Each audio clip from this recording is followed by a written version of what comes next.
নমস্কার বন্ধুরা, আমি আবার একটা নতুন ভিডিও নিয়ে চলে এসেছি। এটা হচ্ছে চুলের গাজার বানানোর কাপড় দিয়ে। তো আমরা লম্বা একটা কাপড় নিয়ে নিয়েছি, যেটাকে দু ভাঁজ করে নিয়েছি, যার চওড়া 12 সেমি আর লম্বা নেব 38 সেমি। যদি বেশি কুচি পেতে চাও তাহলে আরও বেশি বানাতে পারো, কম হলে কম কাপড় নেব। তারপর এই মুখ দুটোকে জয়েন্ট করে নেব। কাপড়ের মুখ দুটোকে জয়েন্ট করে নেবার পর এই রকমভাবে কুচি করে যে গাজারটা আমরা নিয়েছিলাম গাজারের মধ্যে ভরে নেব। ভরে নেবার পর দেখতেই পাচ্ছেন ভরে নিয়েছি। এবার এই যে দুটো পার্ট, এই দুটো পার্টকে ভেতরে রেখে আরেকটা যে পার্ট হবে সেই পার্টটাকে আমরা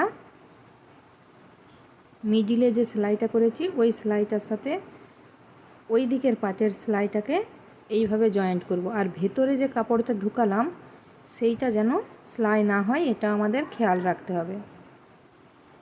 এরকমভাবে ভেতরে একটা ওই দুটো পার্টকে বরাবরের জন্য ভরে নিয়ে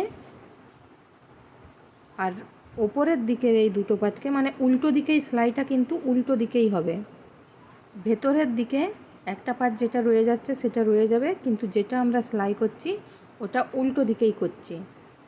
তো এই রকমভাবে সেলাই করতে হবে। আর দেখুন সেলাই করে করে যেতে হবে, একটু টাইট হয়ে যাবে কিছুটা সেলাই করার পর। তো এইরকমভাবে আঙুলের সাহায্যে আপনারা টেনে টেনে বের করে নেবেন। দেখতেই পাচ্ছেন যেটা বের করছি ওইটা কিন্তু সোজা পার্টটা।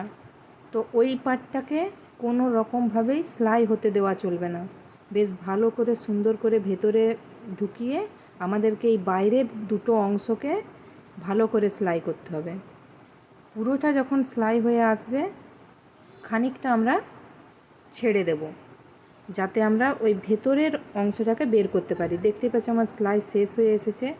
আমরা এখানে অল্প একটু জায়গা ছেড়ে রেখে দেব, যাতে আমরা ভেতরের অংশটা বের করতে পারি। যতটা ছাড়লে ভেতরের গাজারটাকে কাপড়টাকে আমরা বের করতে পারবো সেই রকমই ছাড়বো।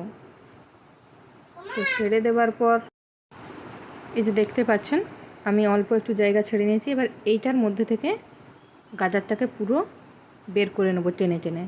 গাজার সমেত যেটা আমরা সেলাই করেছি ওই অংশটা পুরোটাই বেরিয়ে যাবে, পুরো সোজা হয়েই কাপড়টার সোজা দিকটাই বেরোবে আর উল্টো দিকটা ভেতরে হয়ে যাবে। এটা এই কারণে করলাম, গাজারটা আমাকে আর কাটতে হলো না। এটা আমরা গাজারটা কেটেও অন্যরকমভাবে করতে পারি। এইরকমভাবে করলে গাজারটা টোটালি ভেতরে রয়ে গেল।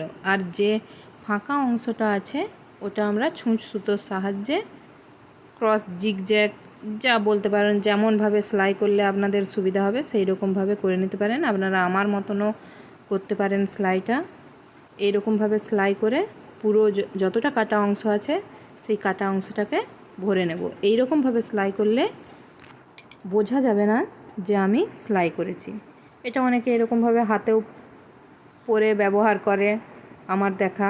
আপনারা তো হাতে পরেও ব্যবহার করতে পারেন বা মাথাতেও লাগাতে পারেন চুলের মধ্যে।